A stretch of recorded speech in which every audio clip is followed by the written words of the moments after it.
On my stream, I've been running what I call a shiny starter roulette, because did you know that you can hatch all 3 shiny starters, Sprigatito, Fuecoco, and Quaxly, at the same time? So essentially you don't know what's hatching out of that individual egg. It makes it a lot of fun and really interesting to shiny hunt the starters. In this video, I'm going to show you how you can do it, and I'm also going to include a bunch of time-saving tips to help you with your shiny breeding, so make sure to hang around to the end of the video to be able to catch those as well. And if any of this video is helpful or enjoying what you're seeing, make sure you subscribe to the channel, because there's lots of Scarlet and Violet content which you can find, and I'm sure you're going to love it.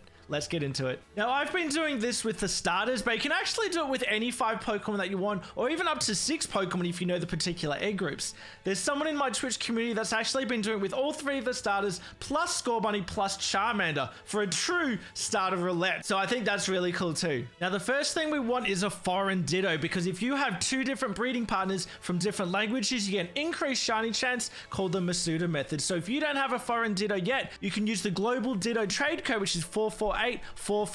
You trade off your Ditto, presumably an English Ditto, and someone from a different language will trade off their Ditto, and it's a win-win because you both get a foreign Ditto to your native language. Now that we have our foreign Ditto, it's as easy as having all 3 starters in your party at the same time that you have a Ditto. But you need to be careful, because Fuecoco and Sprigatito are actually from the same egg group. So if you have 1 male and 1 female between those 2, they're actually going to breed with each other and not the foreign Ditto, which means those partners, your Sprigatito and your Fuecoco eggs, are not going to have the Masuda odds, they're going to have the full odds, which is a little bit higher, whatever it is. So you need to be careful of that. So to make sure that doesn't happen, either both of those starters need to be male or they both need to be female. So chances are they're both going to be male, because it's a much higher chance to get male than female starters. So all of mine were male, which means they're all going to breed with the Ditto, and they're all going to have the Masuda shiny odds. Something you need to keep in mind to make sure you're getting the best shiny chance possible. So in my particular case, I'm using the Masuda method, and I have the Shine Charm, so I have the best odds possible, which is 1 in 512 for one of these eggs to become a shiny starter. Also, keep in mind that sparkling power from sandwiches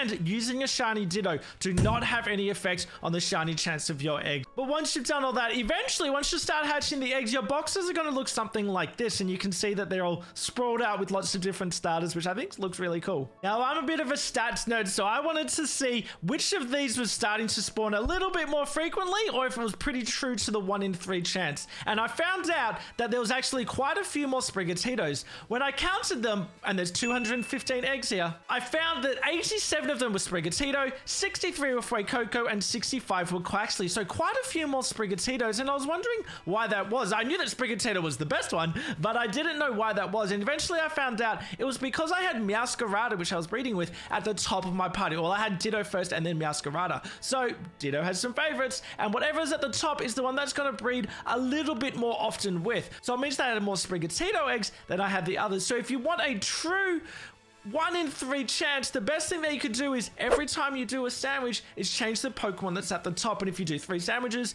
you rotate which is the top, you'll have a true 1 in 3 chance of hatching each particular one. It's not really a fair roulette if you're favoring one of them. Now, some things that you can do to speed up the process of breeding. Now, what I do is I turn autosave off and I start before I make the original picnic. You go into the picnic, you start your sandwich, and I make an egg power level 2 sandwich with banana, butter, and peanut butter, and then I start collecting the eggs. Once you collect them and then you start hatching them, if you find that none within that batch are shiny, what you can do is you can restart your game to the progress that you had before you started making that picnic. Now, because you've done that, you don't have to release all those eggs that you've had. So if I had that 215 eggs and none of them were shiny, which they weren't, I don't have to release all of them individually. And we know that we don't have Pokemon Home just yet, so we can't mass release on that. But I'll soft reset back to the start, and then I don't have to worry about releasing them all. I can then just go make a new sandwich and start collecting some more eggs. Something that you do need to note is they have to do the full process. You can't collect the eggs and then save the game, hatch them, restart, and hatch them again, because the shininess of the egg